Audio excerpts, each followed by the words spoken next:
اللہ تعالیٰ کا بحیثیت رب جو کام ہے ان میں سب سے بنیادی کام ہے پیدا کرنا. اللہ پر ایمان کا، اللہ کی توحید کا مطلب یہ ہے کہ ہمارا ایمان یہ ہونا چاہیے کہ کائنات میں، دنیا میں جو کچھ ہے، اللہ کے علاوہ جو کچھ ہے، یہ سب اللہ نے پیدا کیا اور صرف اللہ نے پیدا کیا. اللہ نے پیدا کیا، صرف اللہ نے پیدا کیا. آپ یہ سمجھ لیں، پہلی بات، اللہ کے علاوہ جو بھی دنیا کے اندر مخلوقات ہے، جنت ہے، جہنم ہے، آسمان ہے، زمین ہے، یہ جو انسان ہے، چرند و پرند ہے، یہ سمندر، یہ پہاڑ، یہ ہوائیں، یہ کھیتیاں، یہ بارشیں، یہ دنیا کی جو مخلوق آپ دیکھ لیں، تمام کو پیدا کرنے والا اللہ ہے اور صرف اللہ تبارک و تعالی. اللہ تعالی کے علاوہ کوئی اس پیدا کرنے کے معاملے میں کسی قسم کا کوئی حصے دار نہیں.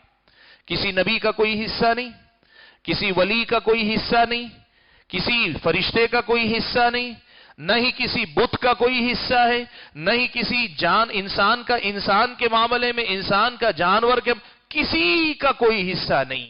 ہماری موٹی زبان میں ہم کہتے ہیں ماں باپ نے تجھے پیدا کیا تو ان کی دیکھ بھال نہیں کر سکتا. یاد رکھیں، ماں باپ پیدا نہیں کرتے ہیں، ماں باپ پیدا نہیں کرتے ہیں. ماں باپ اللہ تعالیٰ کے پیدا کرنے کا، اللہ جو پیدا کرتا ہے مجھ کو اور آپ کو، وہ پیدا کیے جانے کا ذریعہ ہیں.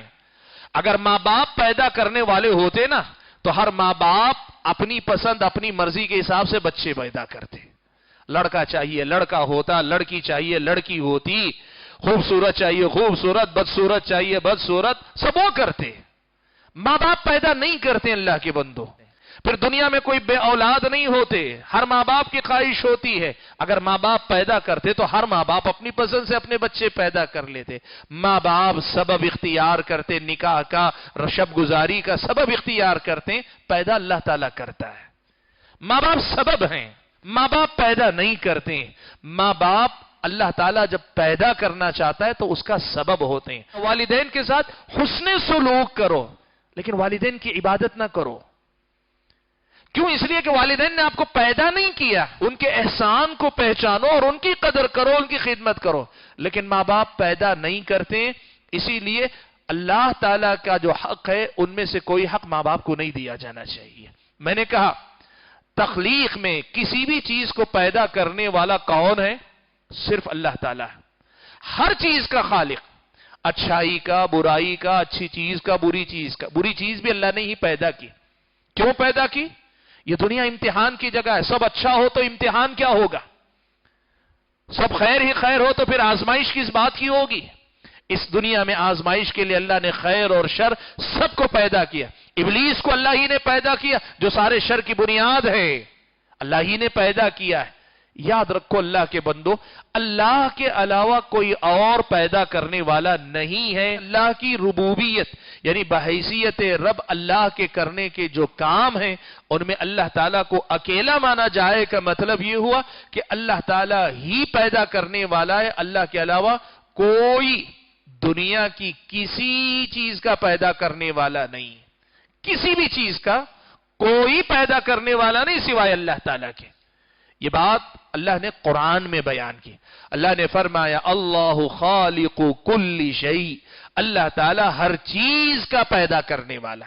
یعنی دنیا میں جتنی مخلوقات ہیں ان تمام مخلوقات میں سے ہر مخلوق کا پیدا کرنے والا اللہ ہی ہے. هل من خالق غیر اللہ، کیا اللہ کے علاوہ بھی کوئی اور خالق ہے، کوئی پیدا کرنے والا ہے جو تمہیں رزق دے، دیگر چیزیں دے؟ نہیں، اللہ اکیلا ہے. اللہ کے علاوہ کوئی اور اس کائنات میں کسی بھی چیز کو نہ پیدا کیا ہے، نہ پیدا کر رہا ہے، نہ پیدا کرے گا، نہ پیدا کر سکتا ہے. کسی کے اختیار میں نہیں. یہ بات جو ہے اللہ تبارک و تعالیٰ کے ساتھ خاص رکھنا. تخلیق اللہ تعالیٰ ہی کی ہے، اللہ کے علاوہ کوئی اور کسی چیز کا پیدا کرنے والا نہیں. اس بات پہ ایمان رکھنا چاہیے. اب کوئی آدمی آ کر کوئی کسی ولی کی کرامتوں کا ذکر کرے، انبیاء کے مقامات کا تذکرہ کرے، سارے مقامات بجا ہیں، لیکن تخلیق کے مسئلے میں ان کا کوئی حصہ نہیں ہے.